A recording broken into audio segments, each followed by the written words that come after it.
At the Murai training facility, SAF soldiers undergo realistic training in urban combats, an increasingly important area of operations.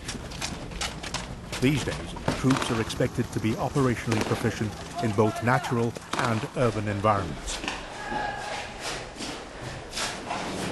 To sharpen its edge and strengthen the flexibility of its fighting forces, the SAF capitalizes on new technology right down to its smallest unit, the 7-man section. The section now comes with the Advanced Combat Man System, or ACMS, a revolutionary system which enables every component in the battlefield to talk to other components, sharing information like never before. What we can see, what the higher HQ can't see, we can send information to them.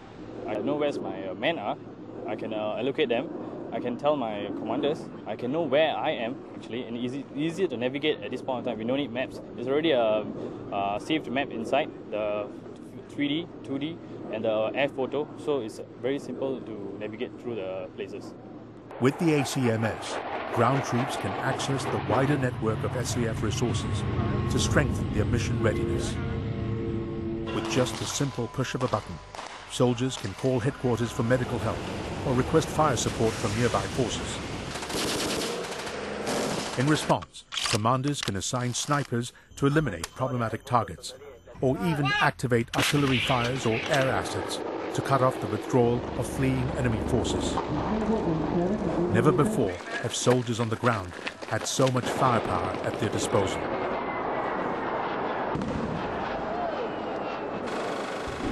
Target received. Target received. The link to resources has made each soldier more nimble and at the same time more powerful in the battlefield. The trajectory of the missile. In exercises overseas, the SAF integrates multiple land and air assets, Apache helicopters, F-16 fighters, Pegasus howitzers, tanks, and sensor ground forces to safely deliver combat power where and when it's needed. Each exercise builds up the levels of mastery over complex systems integration. Exercise Wallaby 2008, for example, produced a successful breakthrough in making sense of movements in the battlefield. The new Air-Land Tactical Control Center, or ALTAC. Using advanced technology which gathers information from a wide variety of sensors, such as unmanned aerial vehicles and mobile land radars, the ALTAC fuses live situation pictures of both the Army and the Air Force. This common operating picture is also sent to the land headquarters in real time, allowing the Army to plug into the same map and to see the movements of both friendly and hostile forces on the ground and in the air. Commanders and ground troops, as well as fighters in the air, could avoid hitting wrong targets.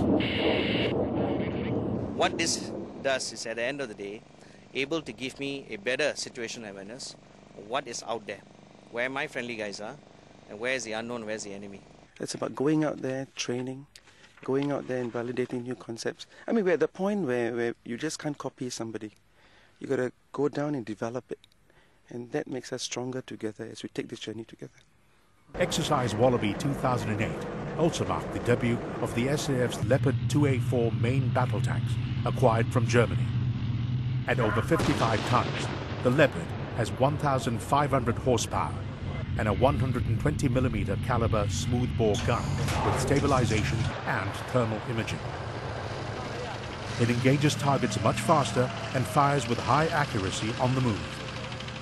This increased protection, mobility, and lethality adds a decisive edge to the SAF's armored arsenal. The Leopard tanks were bought second-hand from Germany, with the option to upgrade and refurbish them with cutting-edge systems. This is an example of how the SAF exercises prudence in its purchase of equipment. Wherever possible, the lifespan of equipment is extended by maintaining them well and upgrading them. The missile corvettes, for example, were commissioned into operational service over 18 years ago. They will soon undergo the SAF's Life Extension Program to ensure their continued contribution to maritime missions. The SAF also integrates equipment and systems to get the most out of them. One example is the combat management system designed by local defense scientists for the Singapore Navy.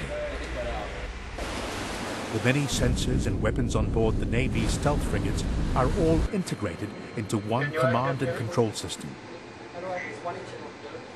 As a result, the decision-making process from target recognition to firing is simplified, taking less time and a smaller crew to man the combat systems.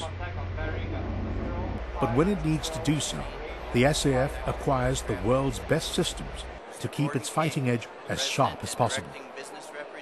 In November 2008, the first of the SAF's 24 Boeing F-15 SG multi-role all-weather fighter jets rolled out of the Boeing plant in St. Louis, Missouri, USA.